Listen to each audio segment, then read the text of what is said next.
Salon des véhicules intermédiaires, déjà un véhicule intermédiaire, qu'est-ce que c'est? C'est un peu ce chaînon manquant entre la voiture qu'on connaît et puis le vélo. Donc c'est un salon qui regroupe plutôt les professionnels, les gens qui développent des véhicules intermédiaires. Et on est là pour rassembler tous ces acteurs. Donc, je suis l'ingénieur qui a dessiné le Backer Prax, qui est un véhicule utilitaire multifonction, aussi transport de personnes ou de matériel. J'ai travaillé là-dessus.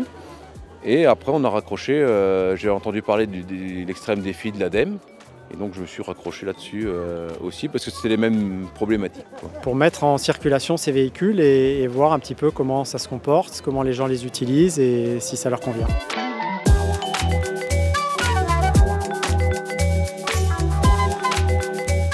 Cette année, on est ici à Millau.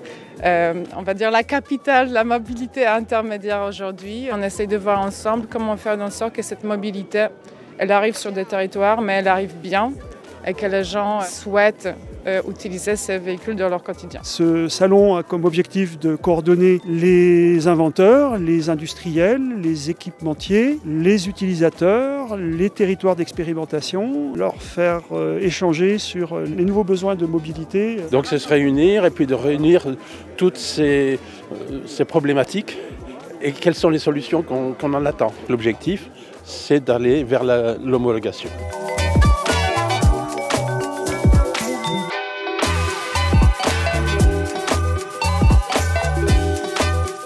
Il faut faire de l'émulation, il faut sensibiliser, il faut acculturer et je pense que c'est le rôle de ces salons-là. Aujourd'hui, avec tous les prototypes qu'il y a eu, quand même, s'il y a encore des gens qui pensent que ce n'est pas possible de vivre sans voiture, ils peuvent constater qu'ils sont en train de se tromper et que l'avenir est très prometteur à ce niveau-là. Cette semaine, on avait le premier constructeur de véhicules intermédiaires qui était validé par l'État pour avoir une chaîne de production, donc officiellement acceptée. On est vraiment au début d'industrialisation. Les gens ils sont certains déjà convaincus, d'autres curieux.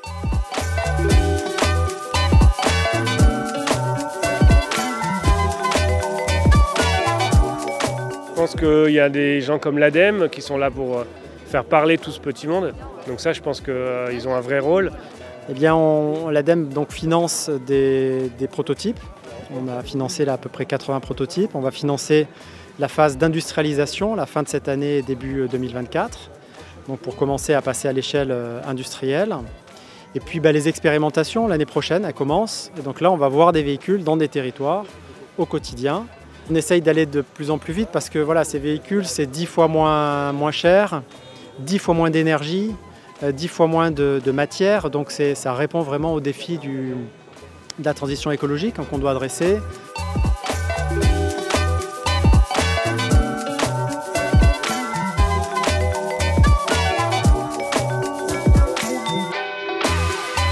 En fait, ce qui est hyper précieux, c'est qu'il y a vraiment quand même beaucoup de monde qui est là. Donc aussi, ça montre une certaine crédibilité du dispositif et ça donne aussi une légitimité, je pense, pour les territoires et les différents acteurs. C'est chouette de voir qu'il y a une vraie communauté derrière et que voilà, c'est en train de se constituer, quoi. Donc c'est chouette. Ce qui est super, c'est surtout de rencontrer toutes les autres personnes, de voir qu'il y a une dynamique qui est enclenchée, qui est inarrêtable maintenant. Découvrir plein d'engins que je connaissais, certains que par des vidéos ou des photos, et que là on peut voir en vrai, toucher et essayer. 3 jours fous, 3 jours à courir partout, 3 jours à écouter les constructeurs, à tester les véhicules, 3 jours à échanger avec d'autres associations.